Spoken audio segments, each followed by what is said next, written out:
Sa detalye ng ating mga balita, bahagyang humina ang southwest monsoon o habagat habang umiiral ngayon ang monsoon break sa bansa bago ang pagpasok ng super typhoon na may international name na Bavi. Ang monsoon break ay isang period sa panahon ng rainy season na walang mararanasang pagulan mula sa habagat at maaaring tumagal ng ilang araw hanggang sa ilang linggo. Huling namataan ang bagyong Bavi sa layong 2,575 km silangan ng southeastern Luzon. Kumikilos pa northwestward sa bilis na 20 km bawat oras. Ito ay may taglay na lakas na hangin 205 km bawat oras. At pagbugsong umabot naman ng 250 km per hour. Inaasahang papasok naman sa Philippine Area of Responsibility bukas ng gabi o umaga na ng Miyerkules. Ito ay tatawagin sa pangalang Bagyong Inday. Inaasahan na muling lalakas sa habagat kapag pumasok na ang bagyo sa loob ng teritoryo ng Pilipinas. Samantala, easterlies naman ang makakaapekto sa eastern part ng Luzon at Visayas. Habang maalinsang ang panahon na may manakanakang pagulan ang mararanasan sa Cagayan Valley, Aurora, Quezon at Bicol Region. Diyos marahingagan sa mga suki natin dyan sa Kabikulan. Inaasahan pa rin ang pagulan at localized thunderstorms sa Central Luzon, Mimaropa, Panay, Negros, Samar at Mindanao, gayon din sa Metro Manila. Si Ma'am Chanel Dominguez muna mula sa Pag-asa. Kumusta natin si Super Typhoon Inday. Ma'am Chanel, good morning. Magandang umaga din po sa inyo, Sir Angel. Magandang umaga din po sa ating mga taga-subaybay. Para po sa ating weather update, ngayong araw inaasahan natin yung buong bansa natin ay makakaranas ng maaliwalas na panahon. Pero asahan din natin yung init at alinsangan lalo na sa tanghali hanggang hapon na may mataas na tsansa ng mga localized thunderstorm lalo na po sa hapon at sa gabi. Para na sa update dito sa ating binabantayang bagyong si Bavi, natatawagin nating Inday once na pumasok na ating PAR, o papasok ng PAR bilang isang ganap na super typhoon category at posible itong pumasok ng PAR tomorrow evening or Wednesday ng madaling araw.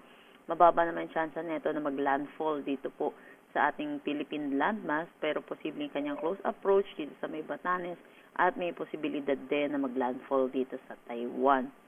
Posible tayo magtaas ng tropical cyclone wind signal sa ilang bahagi po ng northern Luzon earliest Tuesday night or Wednesday morning. At posible din tayo magtaas ng gale warning sa eastern seaboards ng ating bansa. Dahil super typhoon category po ito, mag-inaasahan po natin enhancement ng southwest monsoon na magdadala po ng mga malawakang pag-ulan sa western portion ng ating bansa. So tutok po tayo lagi sa updates na nilalabas ng Pag-asa. Ma'am Chanel, pagkagaling niya ng Pilipinas, saan tutuloy ito si Babi? Papunta po siyang Taiwan. Posible po siya mag-landfall or magko-close approach po siya. Yung tumama sa may bandang, kasi ang lakas din ng ulan sa may bandang Macau at saka ng Hong Kong. Si ano po yun? Si Henry po. Yung galing dito. Opo, galing po sa atin. Hindi pa pala si Babi yun, ha? Hindi pa pwede. Okay. So, dito sa atin, pagpasok niya, super typhoon na siya. Pero, Yes, nasa bandang taas lang siya.